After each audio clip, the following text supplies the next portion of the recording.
Sebelumnya mari kita berdoa dulu sebelum lebih lanjut ya. Mari kita berdoa. Oke. Tuhan Yesus, terima kasih kalau malam ini kami boleh berkumpul melalui media online. Kami ingin berbagi Tuhan melalui pengalaman dari Kak Yoel dalam bermisi bersama kami GKI Ngage. Kiranya apa yang boleh kami bagikan pada malam ini boleh menjadi berkat bagi semua yang mendengarkan, semua yang melihat acara ini. Kami berdoa Tuhan kiranya Engkau memberkati pelayanan kami pada malam hari ini hanya di dalam nama Tuhan Yesus Kristus. Amin. Amin. Halo Kak, apa kabar? Ya, baik-baik Bu. Kak Tuti ya, ngomong aja Kak Tuti nih. Iya. Karena selama sama-sama pelayan anak. Iya, anti tua ya Kak ya. Anti tua, tepat, baik-baik. Oke, Kak, sebelumnya mungkin kalau teman-teman di pelayanan anak udah mengenal Kak Yoel ini siapa. Tapi buat jemaat-jemaat yang hadir di malam hari ini kemungkinan besar nggak kenal. Kak Yoel ini siapa? Kayaknya juga bukan orang GKI Ngage, kok bisa hadir di sini gitu. Bisa berkenalan dikit Kak? Silakan Kak. Oke, ya. Oke, shalom teman-teman. Terima kasih buat kesempatan dan waktunya untuk saya untuk berbagi pengalaman pengalaman pelayanan misi gitu ya. Sebetulnya kalau ngomong GKI itu saya sebetulnya itu keluarga GKI karena waktu kecil dari sekolah minggu sampai saya usia remaja SMA begitu, saya itu bertumbuh menjadi anak sekolah minggu GKI sehingga sampai remaja gitu ya. Kemudian Tuhan memanggil saya di kelas 2 SMA pada waktu itu untuk menjadi hamba Tuhan. Kemudian singkat ceritanya saya sekolah teologi gitu ya. Sekolah teologi di sebuah sekolah teologi di Lawang begitu. Di sana saya juga belajar begitu. Hingga akhirnya Tuhan tempatkan saya di sebuah gereja di Surabaya begitu ya. Terus gimana ceritanya kok bisa saya ikut GKI Ngage gitu ya beberapa waktu yang lalu ya. Nah ini kalau ngomong cara Tuhan bekerja itu ajaib gitu ya.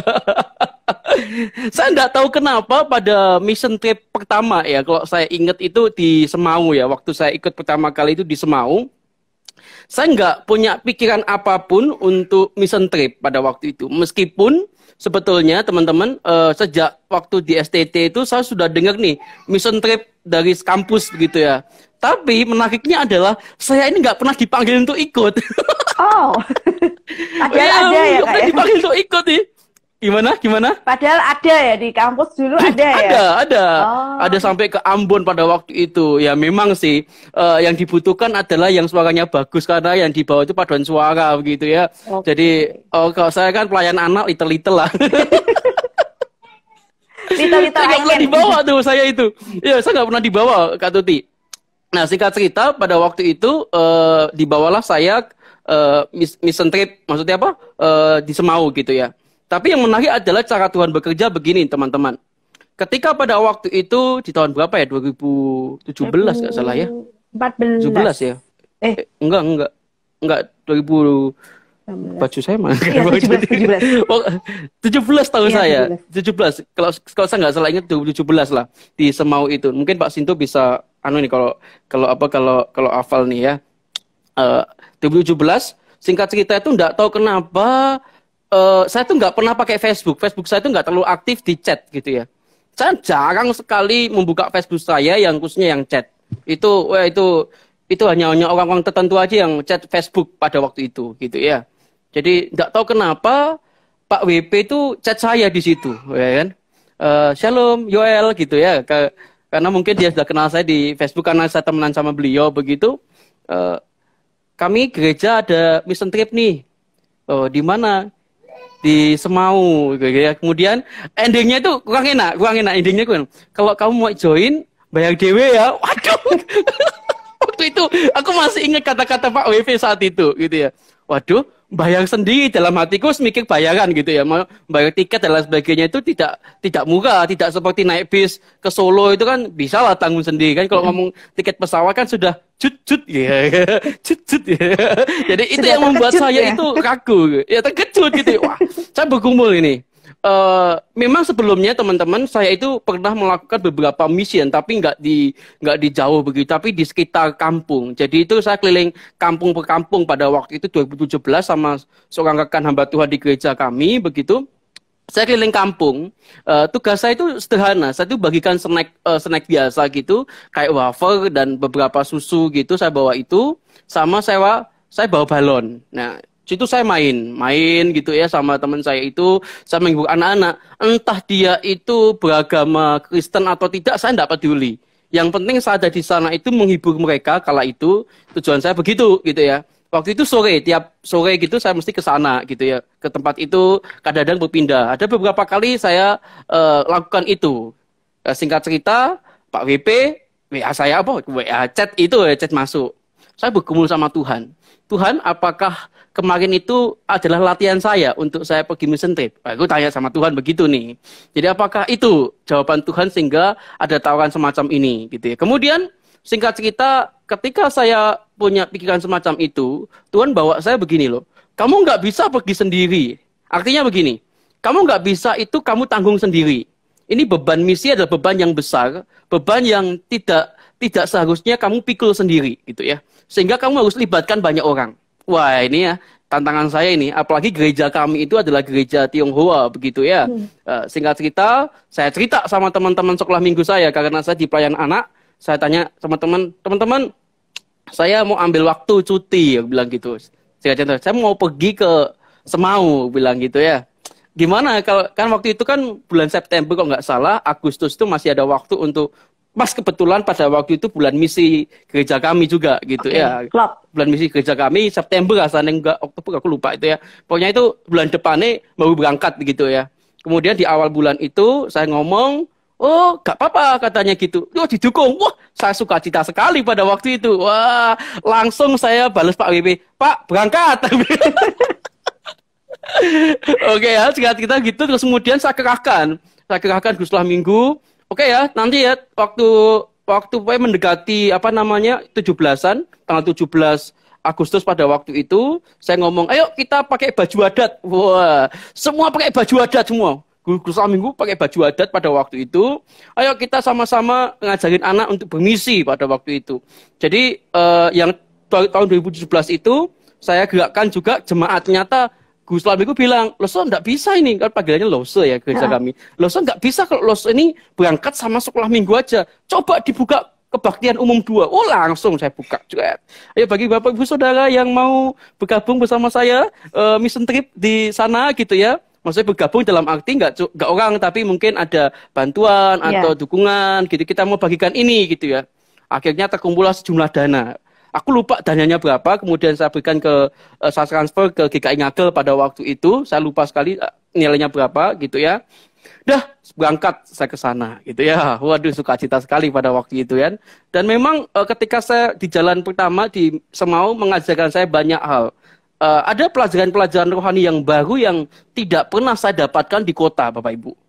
Jadi ada sesuatu pengalaman spiritual rohani yang saya nggak dapatkan di kota. Apalagi dengan kemewahan Surabaya semua bisa didapatkan dengan begitu cepat, termasuk makanan dan lain sebagainya. Ketika masuk pelayanan daerah semacam itu, ada begitu banyak hal deh. Kalau Bapak Ibu Saudara mau belajar meruntuhkan ego sosial Bapak Ibu, ikutlah mission trip. promo ya Kak ya. Sungguhan ini, beneran. Saya di dalam waktu pertama, kenapa saya ketagihan begitu? Karena ketika saya masuk ke daerah-daerah semacam itu, saya benar-benar runtuh ego sosial saya, kesombongan saya, merasa semua serba bisa di Surabaya ya. Itu yang saya pelajari. Singkat cerita begitu.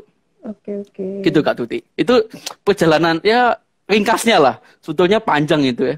Sampai anak-anak selama minggu saya itu kasihkan saya kado untuk anak-anak di sana gitu. Itu luar biasa itu. Bahkan bawa kado ulang tahun dia yang dia masih tersimpan rapi di lemarinya, dikeluarkan, dikasih ke saya untuk dibawa ke Semau. Wah itu hoget betul. Wow, itu ada cerita di balik pengalaman waktu mission trip yang pertama ya Kak? Dia waktu itu pertama, karena saya gerakkan pertama itu karena saya siapin dengan baik gitu, saya setting dengan baik begitu. Itu persiapan berapa lama itu Kak? 1 bulan ya? 1 bulan sebelum? Atau Ya 1 bulan sebelumnya mestinya. Mestinya kan Pak WP itu chat saya itu bulan Juli ya, Juli pertengahan, Juli akhir aku lupa itu. Terus Agustus baru saya gerak, September kan berangkat. Itu. Wow. Ketika saya udah kasih jawaban sama pengurus sekolah minggu, agak aman. Jadi lumayan, agak tenang gitu. Langsung berangkat. Tapi puji Tuhan, teman-teman yang di Kebaktian Umum 2 itu mereka memberikan itu di luar dugaan saya, Saya butuh dana sekian untuk berangkat, pada waktu itu dikasih tahu Pak Sinto, butuh sekian, Joel, dia bilang gitu. Itu lebih daripada itu. Wah, itu how great. Itu kesaksian yang luar biasa sih. Luar biasa. Gitu. Ya, itu dari saya. Terus pengalaman di Semau gimana, Kak? Ini kita bincang-bincang untuk pengalaman pertama ya di Semau gimana? Ya, oke ya. Bapak Ibu, kalau mungkin ada teman-teman yang lain sudah cerita ya di Semau itu seperti apa gitu ya. Pertama adalah pengalaman spiritual tadi sudah saya singgung gitu ya. Pengalaman kedua adalah pengalaman di mana ketika saya masuk di Semau, ada begitu banyak cerita-cerita yang dikembangkan masyarakat gitu ya. Ada begitu banyak cerita-cerita dalam tanda kutip horor begitu ya. Karena aku lihat di Google gitu, memang Semau itu tempatnya katanya dunia hitam gitu ya. Jadi kayak ada ilmu goib gitu lah. Itu katanya begitu. Dan pengalaman itu memang dialami oleh teman waktu itu teman tidur saya itu ada siapa ya? Kak Putra, satu lagi Arga. Nah, mereka berdua yang mengalami perasaan-perasaan semacam itu. Kalau saya sih tidak terlalu kentara di sana gitu ya. Kedua adalah pengalaman yang paling indah adalah saya bisa mandi bersama kodok. Benar. Jadi cerita-cerita pada waktu itu kan pulang mission trip tuh malam gitu ya. Wah, gerah banget gitu ya. Dan pada waktu itu di kamar mandinya itu tidak ada lampunya gitu ya. Tidak ada lampunya sehingga kami pakai lampu HP masing-masing gitu ya pada waktu itu ya. Sehingga kita karena gelap wis mandi aja gitu ya. Kemudian ada sabun saya itu jatuh, saya ambil. Jadi saya nyalakan itu. Saya nyalakan lampu HP saya itu yang lampu HP itu ya. Saya nyalain, saya ambil sabun saya gitu ya. Kemudian ini HP saya putar ke bak mandi. Wih, di situ ada kodoknya. Wih, gitu. Aduh, astaga. Kaget saya. Astaga, itu pengalaman yang luar biasa sekali. Kalau Bapak Ibu pengen merasakan bagaimana bermain sama kodok di kamar mandi, ikutlah wisata. Enggak. Itu bercanda ya, bukan dia. Itu pengalaman sungguh-sungguh loh. Mungkin kalau maafkan mungkin yang perempuan lihat begitu langsung takut gitu ya, langsung geli gitu ya. Ya, saya pun juga geli pada waktu itu. Wes, ampun loh. Itu pengalaman yang tidak terlupakan di sana gitu ya. Kedua adalah pengalamannya adalah kekeluargaan. Saya menemukan keluarga baru di sana, Bapak Ibu. Karena kan kami tinggal di base camp kami di gereja, kemudian dekatnya ada pastori begitu, beberapa pendeta gitu yang ada di Semau masih sering kontak-kontakan sama saya. Jadi ketika kemarin ada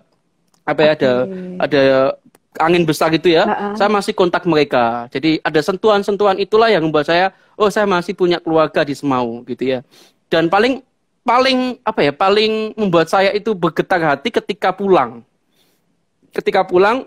Beberapa pendeta itu dia punya tradisi cium hidung ya. Jadi hidung sama hidung itu ditempelin gitu ya.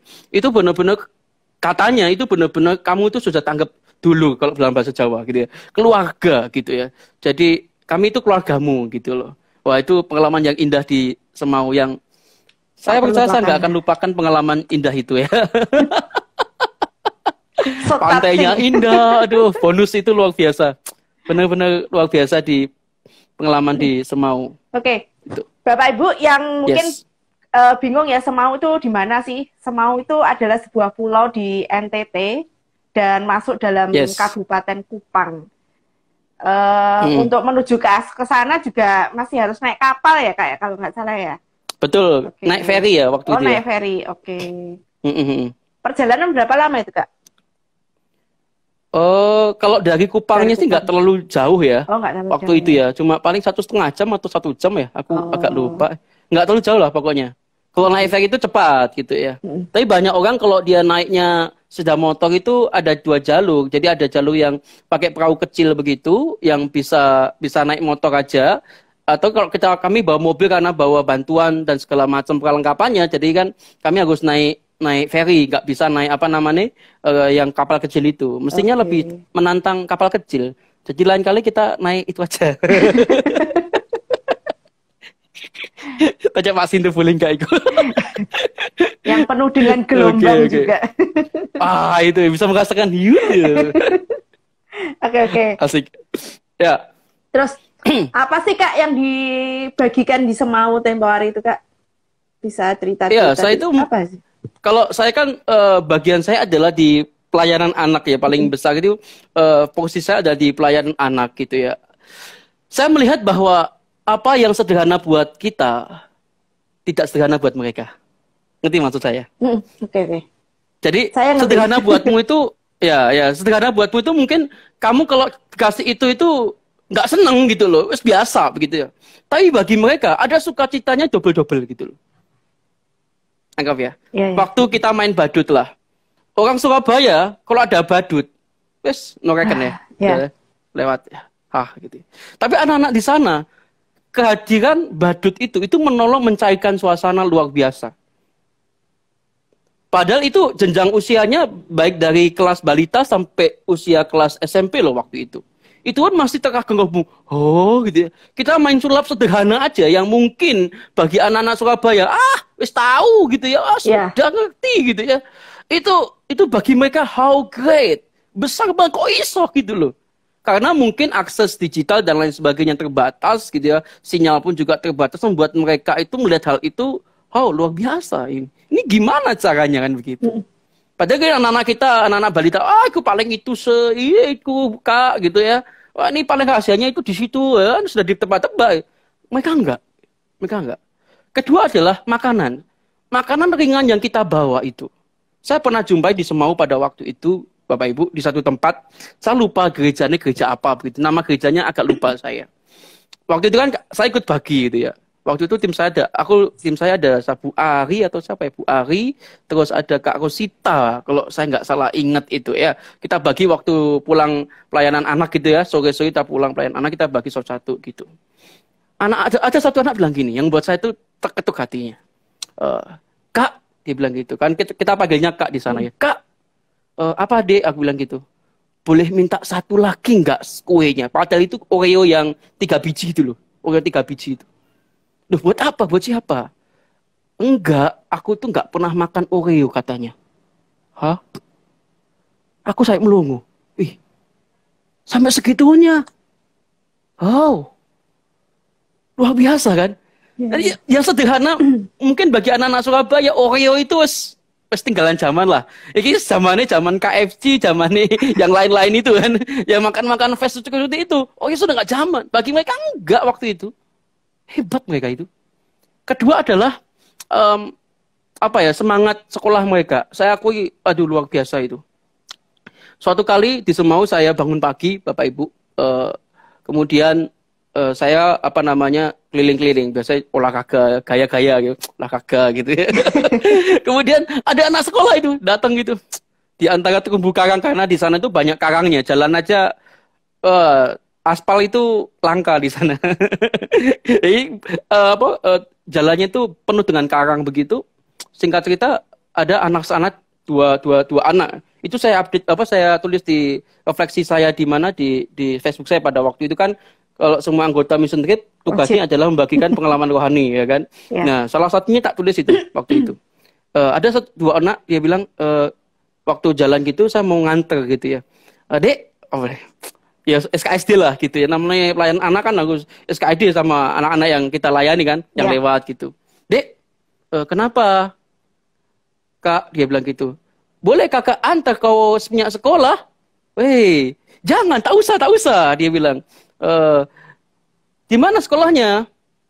Sudah jauh kah? Tidak jauh kah? Bilang gitu. Tidak. Situ gitu. Kemudian berapa lama? 45 menit, gila jalan kaki loh. 45 menit jalan kaki. Dia ngomong tidak jauh.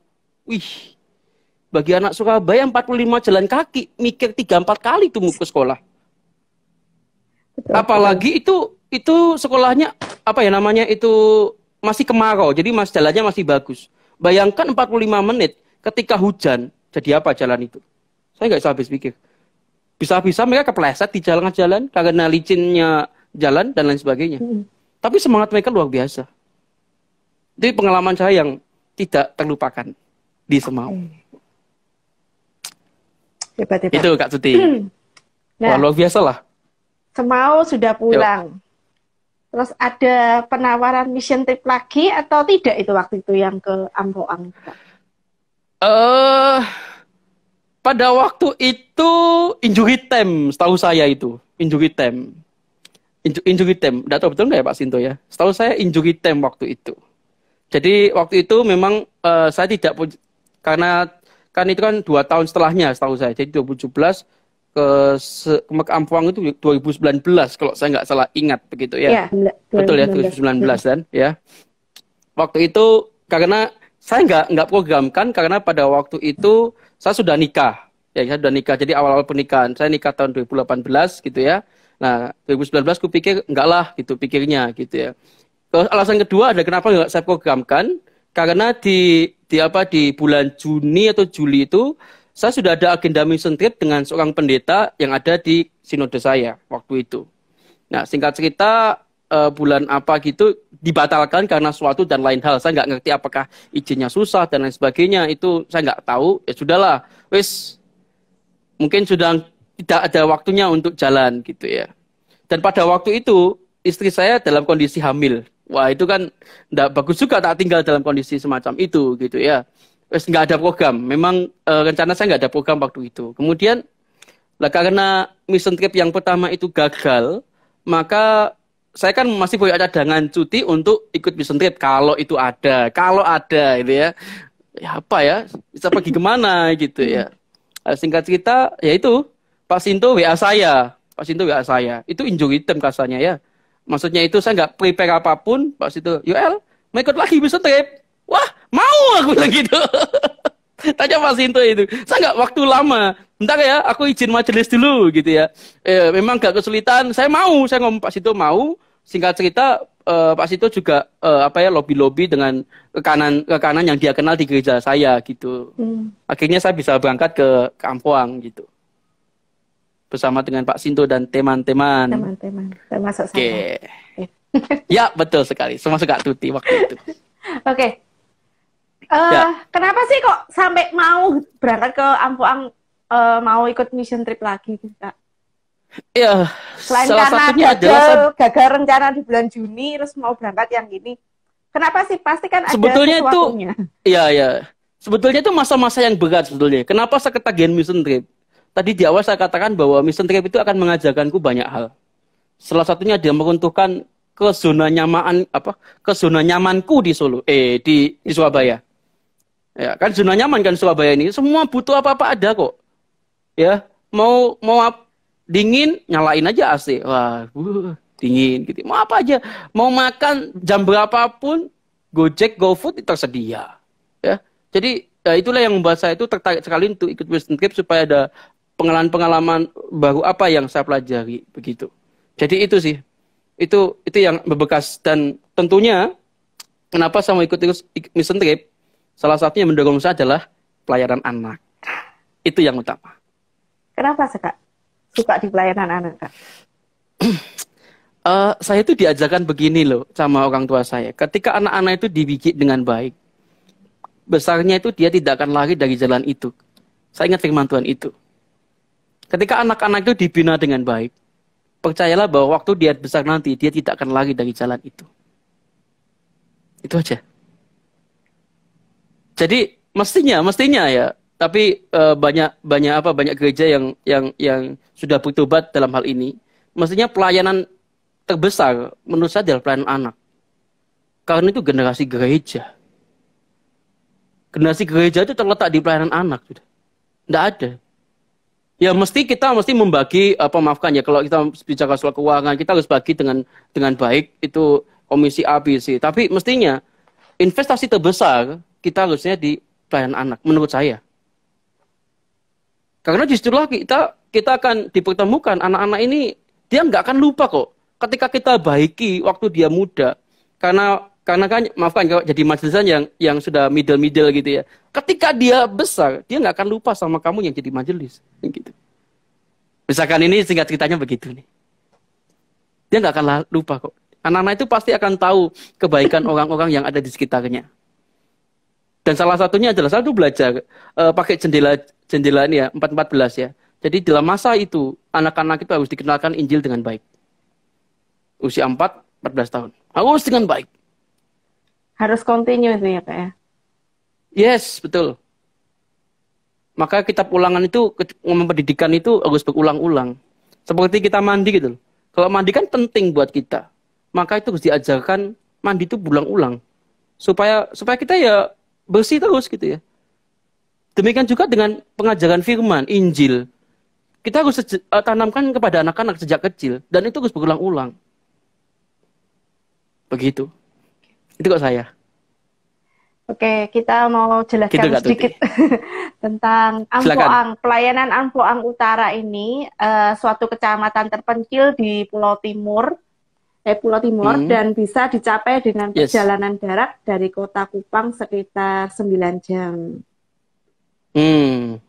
Itu separohnya beraspal, separohnya tanpa aspal. Yang saya ingat tempo hari ya. Kayaknya mungkin sekarang aspalnya sudah semakin banyak kayaknya sekarang ya. Semoga juga perjalanannya juga semakin nyaman buat teman-teman yang ada di sana, teman-teman saudara-saudara kita yang ada di Ampoang. Pelayanan di Ampoang kemarin itu apakah ada hambatannya Kak? Selama pelayanan hambatan itu kalau dalam arti perjalanan sih oke ya. Kita dapat bis itu luar biasa kuat dan kokoh ya. Arjuna ya. Jadi sangat luar biasa itu bis itu. Dia bisa lewat segala medan.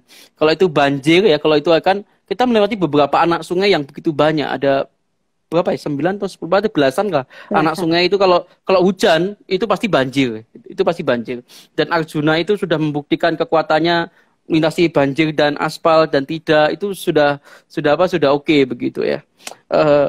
Kendala sih saya pikir kendala lampu itu utama sih ya. Lampu itu. Beberapa gereja ada yang bisa nyalain gensetnya, ada yang kesulitan, ada yang mogok dan lain sebagainya itu ada di sana gitu. Kemudian yang paling membuat saya itu terkagum-kagum adalah ketika melewati jembatan miring itu ya Kak ya. Ingat nggak? Iya. Nah itu jembatan yang sangat meruntuhkan ego saya betul-betul itu, sungguh itu. Sudah nggak ada aspalnya jarang-jarang, kalau udah masuk Ampoang Utara itu kan, masuk jembatan aja model begini. Dengar-dengar kemarin kena angin roboh tuh jembatan itu. Iya, sudah putus katanya. Dengar-dengar. Nah, itu karena ya memang sudah saatnya itu diganti begitu. Tapi tetap aja dilewati banyak orang begitu. Ya itu meruntuhkan ego yang besar. Gitu. Oke, kalau di Ampoang kemarin berbagi apa nih Kak? Kalau saya seperti tahun-tahun seperti apa pengalaman yang kemarin, memang modelnya kan sama dengan anak yang berbeda gitu, dengan tipe-tipe anak yang berbeda, dengan anak-anak di sana lebih lebih hiperaktif aku bilang ya, dibandingkan Semau gitu ya. Hiperaktifnya bukan ngawur ya, bukan tapi hiperaktifnya itu baik gitu loh. Jadi kumpul semangatnya itu gede banget, semuanya gede banget. Besar sekali semangatnya.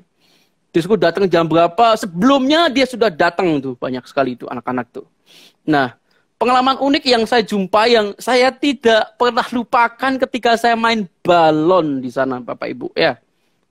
Jadi biasanya itu sebelum ada ibadah anak gitu, karena anak sudah banyak yang datang, terus di dalam itu masih ada, waktu itu ada Kak Putra yang membina majelis ya. Kalau kita ngomong ya majelis dibina sama Kak Putra, bagaimana mengajar, bagaimana berkhotbah secara baik begitu ya. Saya itu ketemu dengan anak-anak kan. Saya hibur mereka sampai mereka selesai, baru saya selesai itu.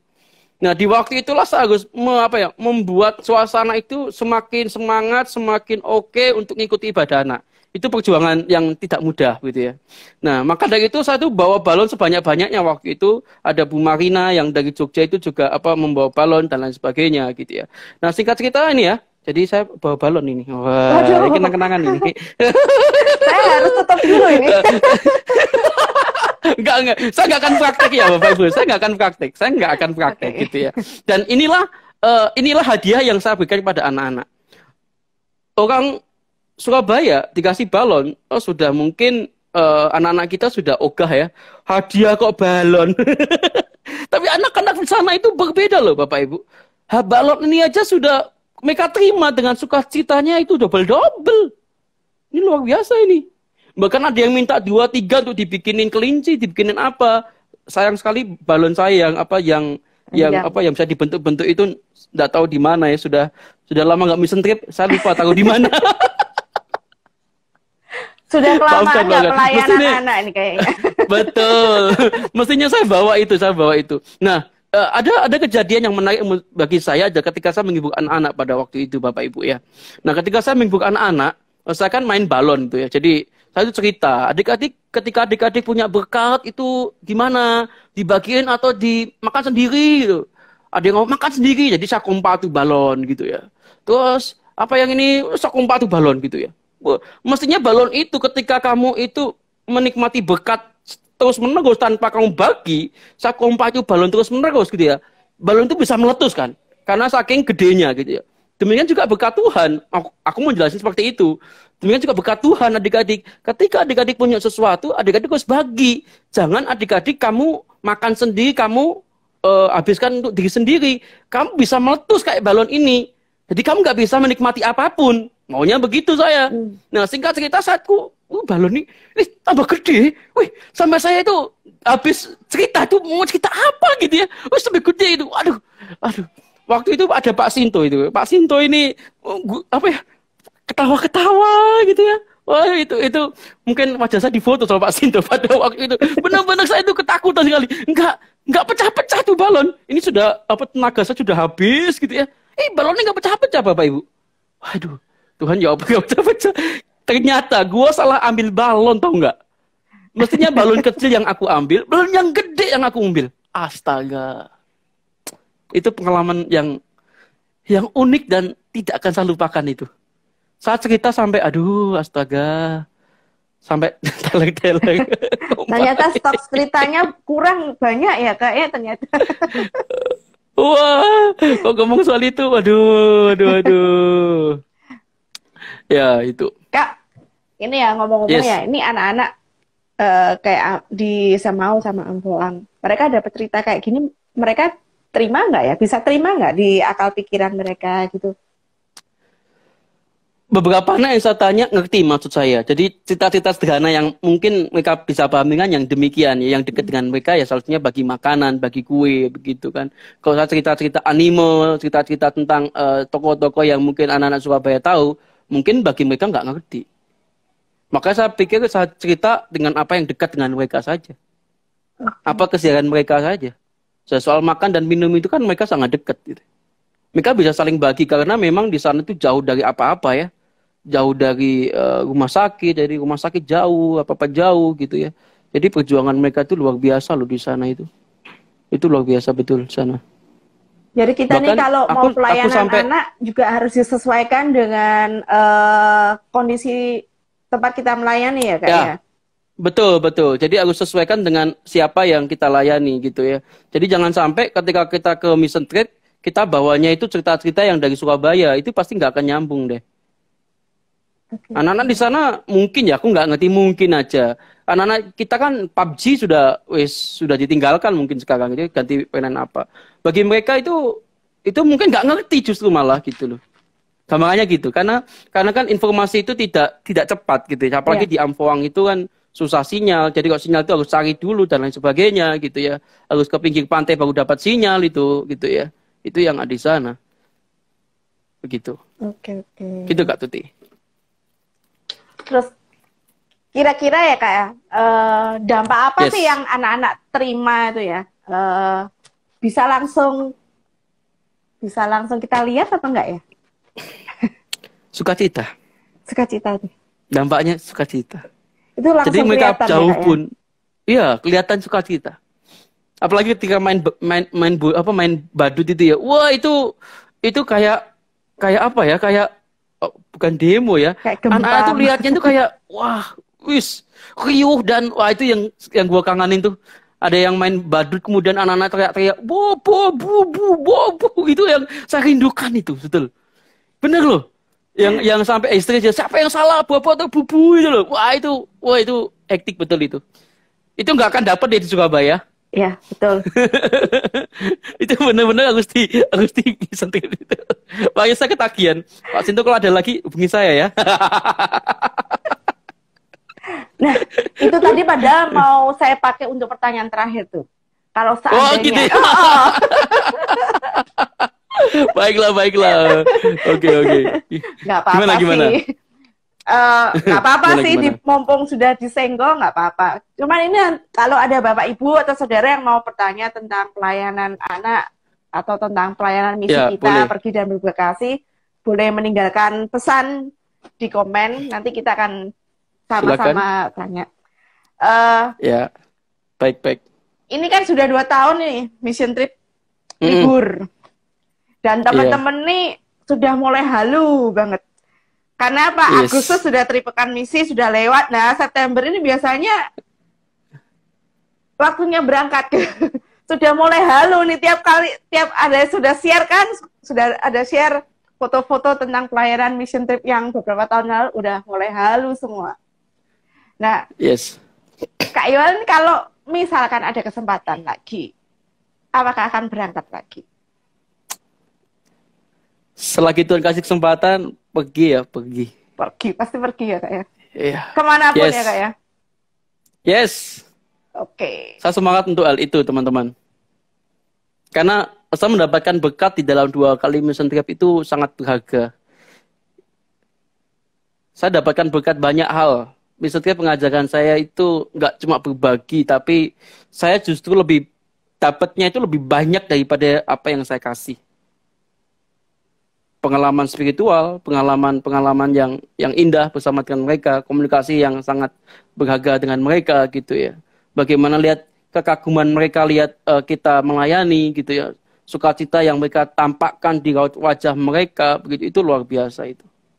Apalagi ketika saya bercerita soal Injil ya, yang apa namanya kertas dilipat-lipat jadi salib itu ya, itu bagi mereka sangat luar biasa itu antusiasnya.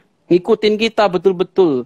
Suruh doa ya doa angkat salibnya, wah itu yang buat saya, wow, how great, luar biasa. Saya 2 kali ikut itu. Ya, gimana 2 Kak kali Tuti? saya menangis. Yes. Gimana Kak Tuti? Ya waktu mereka sobek-sobek tas itu, kan saya juga mendampingi mereka juga kan waktu itu. Iya. Ada yang pertama marah, aku nggak bisa gini, kakaknya terlalu cepat atau gimana gitu, kita bantu. Iya. Tapi setelah mereka buka, mereka tuh nangis loh, banyak yang nangis juga. Saya sampai gini, Dek, kamu nangis, kakak juga nangis di sini. Ngelihat apa ya, suasananya tuh beda memang. Iya. Apa nggak bisa dikatakan sudah ngomong apa ya, sudah nggak tahu lah. Itu dari hati itu sudah astaga. Aduh. Ya itu yang saya mau katakan bahwa pelajaran rohani itu yang berharga ya. Mungkin pemberian kita tidak sebanding dengan pelajaran rohani yang mereka berikan pada kita. Itu yang saya dapatkan sih. Itu. Ada tips nggak? Mereka rela antri loh, Mereka rela antri untuk mendapatkan Oreo itu dengan sangat rapi, teratur itu menurut saya sudah hal yang luar biasa itu. Karena mereka tidak terbiasa itu ya Kak ya? Budaya antri itu mereka nggak terbiasa ya? Iya. Kita harus pelan-pelan ngaturin gitu. Karena mungkin biasanya kan mungkin satu gereja ini kita kumpulkan beberapa gereja kan. Jadi sangat banyak riuh di satu gereja gitu kan, mungkin bagi mereka luar biasa gitu. Jadi itulah yang saya dapatkan Kak. Tuh. Ada tips nggak Kak buat teman-teman yang biar tertarik sih, biar mungkin tertarik, cuman kadang kan bingung ikut mission trip mau apa sih, mau ngapain sih? Aku lo nggak bisa apa-apa gitu loh. Ada tipsnya nggak Kak? Apa sih apa harus dipersiapkan gitu? Ya, yang penting kita itu ke sana itu berani dulu, satu itu berani. Jadi apapun yang engkau lakukan itu sangat berharga buat mereka. Jadi engkau nggak perlu pandai seperti saya gitu ya. Engkau nggak perlu sepintar Kak Tuti main badut atau apa gitu ya. Engkau nggak mungkin nggak nyanyinya nggak bagus, no problem. Anak-anak nggak butuh itu semua. Kehadiran kita di tengah-tengah mereka aja itu sudah membawa satu sukacita sendiri buat mereka. Apalagi kan, mohon maaf ya, kata orang yang di sana itu baru sekali loh. Ada yang baru sekali kedatangan tamu dari Surabaya, bayangin tuh. Ada yang semacam itu juga. Jadi kehadiran kita buat mereka itu sudah membuat mereka senang. Apalagi mereka kita hibur dengan apa yang kita punya begitu. Jadi nggak perlu kita pandai bernyanyi, nggak perlu kita pandai berakting. Banyak yang kita bisa lakukan waktu di mission trip. Seperti membuat panggung boneka gitu, sederhana. Bagi kue gitu, itu soal yang sederhana gitu ya. Itu bisa dilakuin. Misalnya aku nggak bisa cerita Kak, ya kita kan bisa bantu tenaga kita untuk di sana. Agus packing itu, teman-teman kalau di sana itu packing itu sampai malam hari itu tergantung packingnya berapa banyak begitu ya. Dan itu butuh tenaga, butuh orang begitu ya. Dan biasa yang melakukan itu semua adalah teman-teman tim, bukan dari gereja yang bersangkutan. Nanti bisa jadi rame gitu kan. Oh, ini pilih apa, warna apa kan. Tapi mereka rasanya nggak akan ributkan itu. Tapi yang saya mau katakan bahwa apapun yang engkau punya gitu ya, itu berharga buat mereka. Karena kehadiranmu ditunggu-tunggu oleh mereka. Mungkin saya mendengar ya beberapa pendeta di sana. Kapan main ke sinode saya gitu ya. Bukan sinode apa, klasis saya, klasis saya gitu ya. Mereka ngomongin klasis ya. Kapan ke klasis saya Pak? Dia bilang, wah tunggu ya. Tunggu Pak Sinto itu. Pak Sinto, tunggu waktu Tuhan. Tak berdoa dulu katanya. Ada pesan. Pak Sinto gitu. Ini ada pesan Kak. Kan, ya silakan Kak gimana? Yoel, bikin dong di gereja kakak mission trip biar kita juga bisa ikutan. Ya, itu PR saya ya. Jadi doakan supaya bisa dilakukan ya.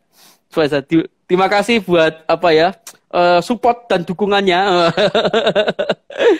Siapa tahu nanti saya yang akan jalan, nanti saya manggil GKI Ngagel. Thank you buat dukungannya. Ya doakan supaya jalan Tuhan itu dibuka gitu ya. Memang beberapa waktu ini kan sudah terbuka lewat saya bisa masuk dulu gitu ya. Siapa tahu ada satu tim yang saya bisa berangkatkan. Wah itu menjadi sukacita sendiri nih buat saya. Ya doakan itulah. Ya. Kak, ini ada pertanyaan sih, pertanyaan titipan. Yes. Kalau mission trip, apakah harus ke tempat yang jauh?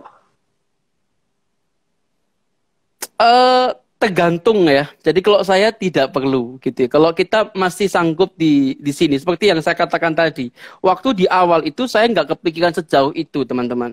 Waktu di awal itu saya cuma berada di lingkungan Surabaya aja. Saya hadir di tengah-tengah anak-anak yang Madura, anak-anak yang beragama Muslim. Saya bagikan kue, kemudian saya bagiin susu buat mereka. Mereka udah seneng kok.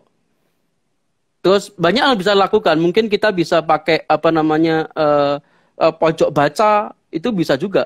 Atau pojok belajar, mungkin begitu. Pojok bahasa Inggris yang teman-teman yang pandai berbahasa Inggris gitu ya. Kamu pergi ke kampung, kamu ngajari anak-anak bahasa Inggris, itu sudah sukacita mission yang luar biasa loh.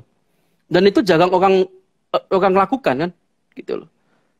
Mungkin beberapa gereja yang mungkin punya SDM banyak, mungkin mereka bikin semacam itu gitu ya. Mungkin aku nggak ngerti nih, saya tidak mengamati gereja-gereja di Surabaya. Tapi setahu saya beberapa gereja, apalagi aliran-aliran semacam seperti kita gitu kan, jarang sekali menyentuh apalagi semacam kami gitu ya, di gereja saya gitu ya. Menyentuh yang semacam itu, dekat dengan masyarakat, itu satu PR yang harus kita kerjakan gitu loh. Makanya pandemi ini saya juga cerita sekali beberapa GKI Ngagel juga lakukan bagi makanan, gereja kami juga bagiin makanan dan sebagainya. Itu yang harus dilakuin. Buat apa kita pergi jauh-jauh kalau gereja kita aja nggak dikenal sama lingkungan? Oh, itu cilaka kan. Buat apa kita ngurusin yang jauh-jauh tapi sama tetangga sebelah aja kita berantem kan gitu kan. Kan begitu. Kan ironis jadinya kan. Ya maka dari itu kan dua hal ini tidak boleh ditinggalkan, harus sepaket. Ketika kita mau yang jauh, yang dekat harus dilakukan dulu kok bagi saya. Makanya ini yang saya lakukan tuh yang Surabaya dulu. Nah, kesempatan jauh, nah itu kesempatan bonus dari Tuhan lah. Aku lihatnya semacam itu. Karena saya berangkat bukan dari yang jauh, saya berangkat dari yang dekat, jadi yang di Surabaya gitu ya. Mungkin nggak tahu ya, di Facebook saya itu sudah masih ada fotonya kali ya. Ada saya bersama dengan anak-anak gitu. Ini anak-anak Surabaya setahu saya bersama dengan mereka gitu. Semoga aja masih ada. Saya lupa. Biasanya kan di Facebook saya ini. Biasanya di reminder Ya, sama gimana? Facebook. Kalau ada foto-foto yang sudah berlalu, nanti bisa di-share lagi. Iya. Ya itu bulan depan itu ya. Nanti kita share lagi. Halo. Biasanya muncul bulan depan itu. Iya, begitu Kak Tuti. Gimana? Oke. Jadi pelayanan misi itu kalau misalnya yang terdekat, kita nggak perlu muluk-muluk kita share tentang firman Tuhan kayak gitu. Masih agak sensitif ya kayak kalau misalnya kita di kampung-kampung kayak gitu ya. Jadi modelnya ya kita membantu mereka kayak tadi ya belajar kayak gitu ya. Oke. Bagi kue aja mereka udah seneng kok. Tapi kumpulin dulu mereka anak-anak, diajak dulu gitu. Masukin firman Tuhan di sana masih bisa. Berbagi kasih kayak gitu bisa, ya, saling berkasih dan saya cerita loh. Saya sama anak-anak mereka itu cerita. Ceritanya gimana nih Kak? Tapi ceritanya aku samarin. Oke. Jadi cerita firman Tuhan tak bikin cerita seperti tokoh gitu ya. Misalkan anak yang hilang gitu ya. Jadi ada seorang bapak adik-adik gitu. Ada seorang bapak. Dia itu kaya luar biasa gitu. Dia punya 2 orang anak gitu. Kan anak-anak nggak ngerti kalau itu cerita firman Tuhan kan. Oke. Nah, tapi aku samarin begitu. Tapi aku nggak nyebutin itu dari mana, dari Alkitab atau dari mana. Saya nggak sebutin itu. Tapi yang saya lakukan adalah saya mengubah penokohannya menjadi cerita buat mereka. Begitu. Jadi nah, itu bisa dilakuin kan. Dan iya, dan itu kan anak-anak pasti suka kan cerita-cerita model semacam itu, perumpamaan Tuhan Yesus. Nggak apa-apa kita cerita sama mereka, tapi jangan di dalam Matius 12 kan jangan begitu. Wah itu nanti kedengeran sononya bisa celaka. Tapi enggak, saya beberapa kali lakukan itu teman-teman. Jadi saya ubah penokohan itu menjadi sesuatu yang real buat mereka. Jadi yang saya ceritakan, anak yang hilang itu saya cerita pada mereka. Lengkap besar dengan apa? Ini mengajarkan bapak yang mengasihi anaknya. Wah, bapak tidak pernah melupakan anaknya, meskipun anak melupakan bapaknya kan gitu. Kan jadi menarik kan buat anak-anak kan. Wah itu pengalaman luar biasa itu. Begitu. Oke. Ada cerita lain nggak, tips-tips lain Kak untuk pelayanan anak kalau di tempat yang belum mengenal lah, selain pakai cerita dengan penggantian tokoh, ya untuk mempermudah masuk ke anak-anak tuh gimana sih Kak? Awalnya main balon aja. Kamu kemarin aku lakuin itu pertama kali karena di lokasi yang pertama itu saya nggak kenal siapapun, saya cuma datang aja gitu, ya duduk di kayak di sini ada gapura begitu yang ada tempat duduknya gitu. Nah kemudian ada tetangga yang baik, Pak, di halaman rumah saya aja, di kayak terasnya dia gitu loh. Karena di kampung kan nggak ada sekat-sekat pagar gitu kan, jarang loh ya. Kalau di kampung loh ya, kalau di perumahan mesti pagerin semua itu kan, nggak bisa kita masuk rumah orang gitu ya. Kalau di kampung kan enggak, jadi di terasnya itu, udah aku main di situ. Bu, permisi ya, izin, saya mau bagi balon, itu aja. Saya bagi balon. Oh, ternyata anak-anak banyak tuh. Jadi waktu saya bikin kelinci, saya bikin apa gitu ya. Oh, banyak anak-anak tuh. Wih, kumpul semua. Wah, kesempatan. Bu, bisa pinjam tikar nggak? Gelang tikar di halaman di jalan raya itu. Main sudah, saya semangat sekali main. Kemudian setelah itu, ya udah aku cerita aja. Adik-adik, terima kasih ya adik-adik sini ya. Kakak bawa balon, ada kue, makan kue dulu. Kasih makan kan suka anak-anak. Nah, habis itu aku ceritain. Nah, siapa yang dapat balon ini nanti bisa dapetan kakak. Tapi dengerin cerita kakak dulu. Wah, masuklah cerita. Itu penokohan Alkitab ku ganti dengan karakter yang temui. Gitu. Itu pengalaman saya. Itu bisa dilakuin. Dan ketika sebenarnya kemarin itu ketagihan mereka ya. Ketagihan. Dan waktu itu mau berangkat lagi. Teman saya dipindah ke Jakarta. Aduh, gak punya teman saya. Siapa yang bisa temenin saya boleh nih. Kalau mau boleh nih sama saya, ayo. Sungguh nih, ya saya begitu teman-teman. Saya lakukan itu. Apalagi kalau kondisi sekarang kan susah ya. Jadi ya kena pandemi ini, sudah nggak ketemu anak-anak sudah lama sekali saya nih. Gitu. Semoga itu yang saya lakukan Kak Tuti. Semoga nggak Ya lupa semoga ya. nggak lupa. Kena 2 tahun cuti. Betul.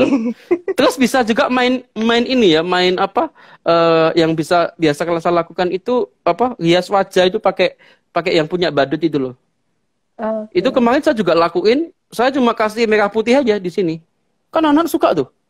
Nah, kita cinta Indonesia, cinta udah. Ayo kasih merah putih. Seneng mereka loh. Kan bagi mereka kan nggak pernah begitu di kampung itu.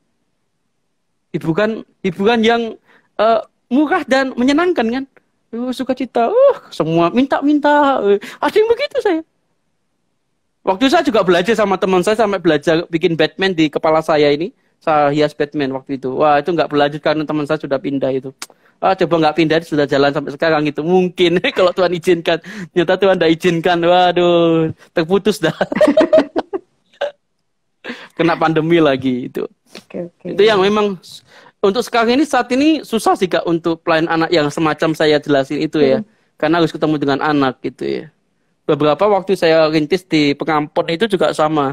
Jadi ada 20 anak saya kumpulin begitu. Kalau ini pelayan dari gereja gitu ya. Saya mau ketemu dengan mereka gitu ya. Karena saya dengar karena dari satu anak selama minggu saya di sana, beberapa anak-anak itu Kristen gitu tapi nggak ke gereja katanya gitu. Dulu itu ada gereja apa yang melayani di sana gitu. Kemudian sudah nggak ada lagi karena guru selama minggunya meninggal atau apa begitu, aku lupa sekali sih. Akhirnya saya masuk, ternyata udah bagus tuh ada 20 anak ya saya bimbing saya apa gitu. Singkat cerita ya itu berhenti di tengah jalan karena pandemi itu juga. Begitu. Jadi selama pandemi ini juga nggak ada pelayanan nih Kak? Saya pribadi sekarang agak berganti pelayanan masih jalan. Kalau selama minggu kan saya tiap minggu sekarang Zoom sekolah minggu. Jadi saya masih ketemu anak-anak sih cuma terbatas di Zoom aja. Jadi sejak pandemi itu tiap minggu itu waktu awal masih video ya karena kita kan masih kaget dengan kondisi. Kemudian setelah itu baru masuk ke Zoom rame, baru masuk ke Zoom. Sampai sekarang Zoom. Walaupun masih ada video untuk anak-anak balita. Karena anak-anak balita itu kalau tiap minggu ada di tempat kami agak susah, banyak kendala dan lain sebagainya gitu loh.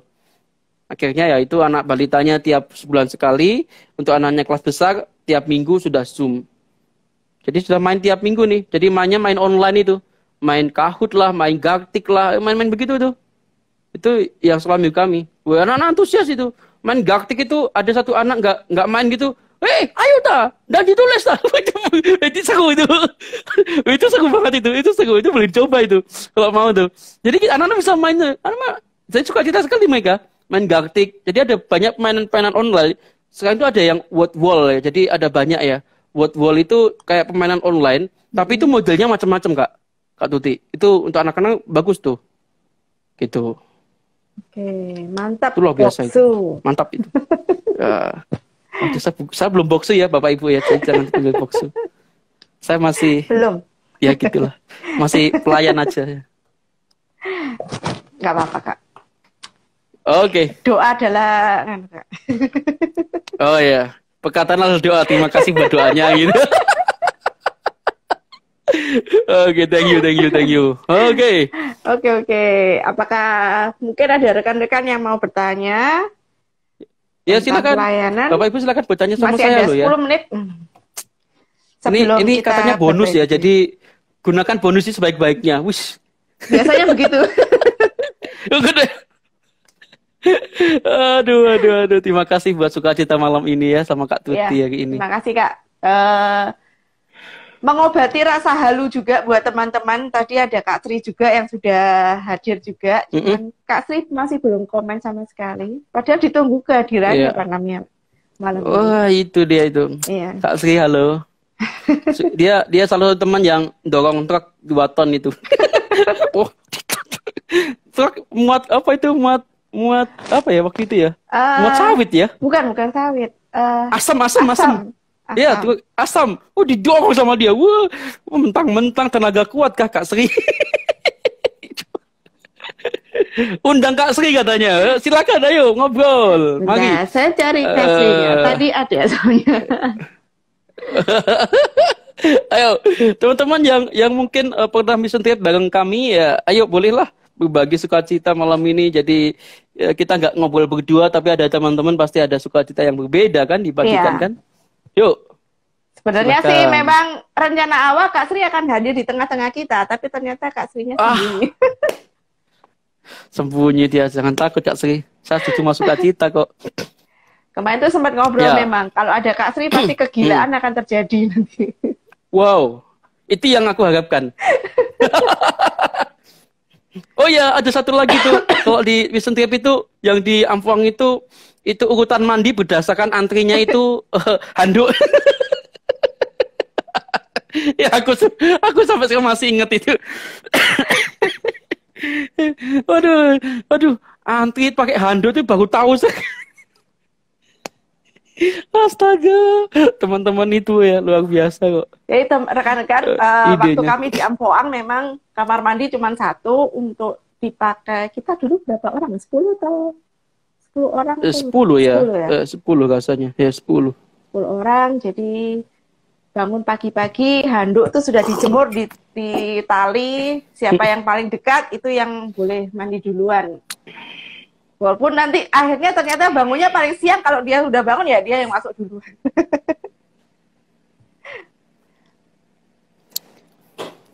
Oke, ini ada berkat abadi. Lause Yoel, kalau sering down dalam pelayanan, bagaimana untuk membuat semangat lagi? Dari Sanhao. Oke, selamat malam Ko Sanhao. Terima kasih sudah hadir di tengah-tengah kami ya. Obrolan yang sangat ringan dan renyah. Oke, pertanyaan ini adalah pertanyaan yang banyak ditanyakan orang ya. Jadi banyak orang mengalami yang serupa. Nggak cuma mungkin Ko Sanhao waktu melayani ada down. Nabi-nabi di dalam perjanjian lama pun beberapa ada yang down dengan keadaannya, bahkan putus asa. Sudahlah Tuhan, aku nggak mulai lagi, mati aja saya. Sampai ada yang begitu kan gitu loh. Jadi bagaimana supaya kita bisa bersemangat kembali? Yang pertama adalah belajarlah untuk semakin dekat dengan Tuhan. Itu satu. Kalau kamu down dalam pelayanan, belajarlah dekat dengan Tuhan. Semakin kamu dekat dengan Tuhan, semakin engkau kenal dengan Tuhanmu, maka saya percaya semangatmu akan berkobar kembali dalam pelayanan. Itu yang saya alami.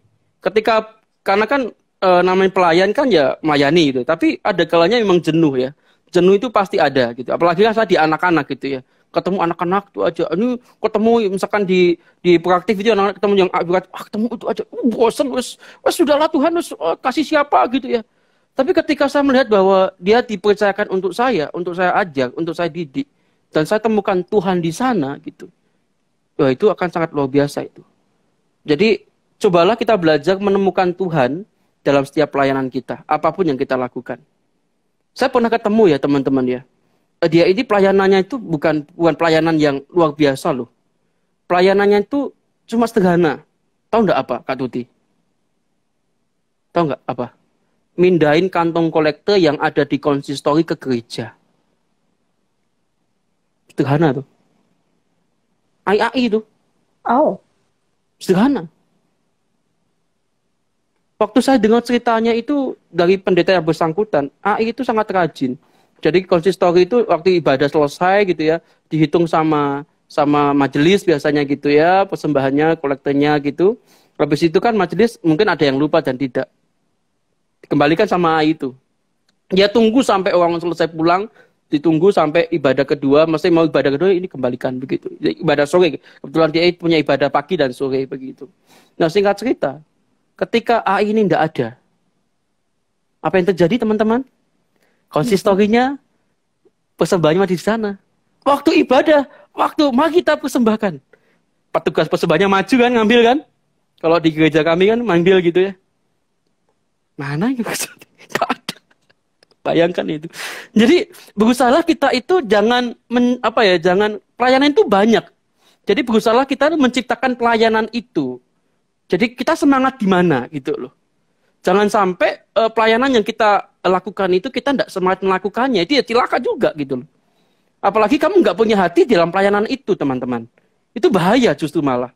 Ketika kamu mengambil sebuah pelayanan dan kamu nggak punya hati di sana, itu nggak kan jadi berkat buat orang lain, malah jadi beban buat kamu, iya. Jadi usahakan pelayanan itu kamu ambil ketika kamu punya hati di sana. Dan kamu punya beban di sana. Beban dalam arti mengembangkan pelayanan yang dipercayakan. Maka saya percaya deh, pelayanan itu akan semakin meneguhkan kita. Bukan membuat kita semakin memperburuk kita ya. Jadi kan ada tuh ya, jadi kalau kita nggak sesuai dengan apa pekerjaan kita, maka ketika pulang ke rumah, itu kamu akan, kondisinya kan nggak baik. Wah, marah-marah sama anak ini. Tapi kalau pekerjaanmu itu kamu cintai, kamu mendapatkan energi dari pekerjaanmu itu, maka pulang ke rumah yang ada apa? Sukacita. Dan itu yang kita lakuin. Temukan pelayanan yang membuat kamu itu sukacita, yang membuat kamu tuh semangat melayani. Maka ketika saya dikasih pelayanan anak, saya semangat sekali saya. Gitu. Bisa lompat-lompat saya. Kalau di ibadah umum kan nggak bisa. Kalau anak bisa, saya lompat-lompat. Itu loh, ngerti ya mas saya? Itu yang saya rasakan. Karena itu jiwa saya gitu loh. Nah ketika sudah cocok, wah klok nih. Ketika saya pulang, saya pun juga sukacita. Meskipun keluarga mungkin kurang sukacita, mungkin karena ada masalah apa, saya pulang sukacita. Karena apa? Klop dengan pelayanan saya. Nah jadi begitu nih. Jadi teman-teman kalau mengalami hal yang serupa, temukan dulu. Pelayanan buat kamu tuh semangat tuh apa? Kalau down di dalam pelayanan, hati-hati nih. Downnya karena apa? Dikritik, kemudian down, turun gitu, atau apa kan? Akan ada banyak faktor ya, Kosanho ya. Jadi ada banyak faktor. Kamu down itu karena kritikan orang lain, karena nasihatmu kepada orang lain itu tidak diterima, atau apa? Kan banyak hal. Jadi cari dulu itu. Kalau saya, ketika kamu sudah klop dengan pelayananmu, walaupun ada apapun, sudah nggak kaitkan sudah. Ya sudah diterima, masukan pun diterima. Tapi kan kita sudah punya komit, saya ngerjain itu dan saya kembangkan begitu. Itu sih dari saya. Oke. Terima kasih buat pertanyaan, sangat bagus. Wah, ya. Terima kasih. Sangat bagus pertanyaannya itu ya. Intinya dari semua ini, melayani selalu dengan hati. Yes, itu penting itu Kak Tuti, ya kan? Seperti halnya Kak Tuti ya toh. Kak Tuti kan pelayanannya kan selagi di gereja juga di dapur ya kan. Kalau orang nggak suka di dapur, suruh ke dapur aja. Pasti ngomel-ngomel tuh. Percaya sama saya. Betul. Waduh, wes percaya ambil aku. Ayo, benar nggak teman-teman? Betul nggak? Karena dia sudah menemukan jiwanya di sana. Demikian juga seorang guru. Kalau nggak bukan panggilannya, jadi panggilan itu teman-teman. Saya mau katakan panggilan itu nggak cuma hamba Tuhan, tapi setiap pekerjaan kita itu juga panggilan loh. Banyak orang terpanggil untuk menjadi guru. Banyak orang terpanggil untuk menjadi juru masak misalkan. Dengan juru masak itu kemarin saya lihat bikin nasi bakar. Wah, kan? Itu bisa jadi berkat bagi banyak orang. Betul kan? Nah kan begitu. Ya, justru menjiwai. Ikut di mana gitu loh. Pesanmu di mana gitu. Nah, itu penting. Temukan itu baru nanti saya percaya Tuhan akan tambahkan hikmat untuk yang lain-lain. Seperti Kak Tuti kan juga gitu kan. Tuhan tambahkan. Tambah semakin ya. Begitu nih. Itu yang saya alami sih. Wah, saya juga mengamati bagaimana Kak Tuti ini bermedia sosial soalnya. Sorry ya teman-teman, saya ini agak alay. Maafkan ya. Dan agak cerewet ya Kak Tuti ya, maafkan. Untunglah Kak Iwa cerewet. Coba nggak cerewet sudah habis dari tadi. Baik. Maksudnya bukan habis apa ya, tapi perbincangan kita sudah habis dari tadi. Kalau seandainya Kak Iwa nggak cerewet gitu maksudnya. Oh gitu ya. Iya. Ya. Ternyata kecerewetan saya menjadi berkat buat Kak Tuti gitu ya. Oke. Kan ternyata sudah 1 jam sebelum nanti ditendang oleh IG Live-nya. Biasanya. Padahal banyak yang aku mau ngomongin loh ini. Iya.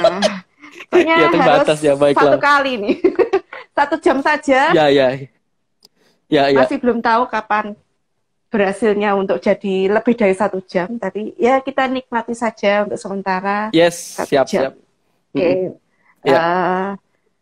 Terima kasih untuk pelayanannya pada malam hari ini Kak Yoel. Terima kasih buat rekan-rekan yang sudah setia untuk hadir menyimak malam persaksian online. Semoga menjadi berkat bagi semuanya. God bless you all. Kak Yoel mungkin bisa bantu untuk doa penutupnya. Ya, oke teman-teman, saya berdoa ya. Tuhan terima kasih karena kecanggihan teknologi ini kami bisa bertatap muka bersama Kak Tuti dan mungkin beberapa teman yang mengikuti IG Live GKI Ngagel pada kesempatan kali ini. Mungkin saat ini kami belum bisa berangkat untuk mission trip, tapi Tuhan taruh untuk media sosial ini untuk berbagi pengalaman mission trip kesaksian-kesaksian yang menguatkan iman kami.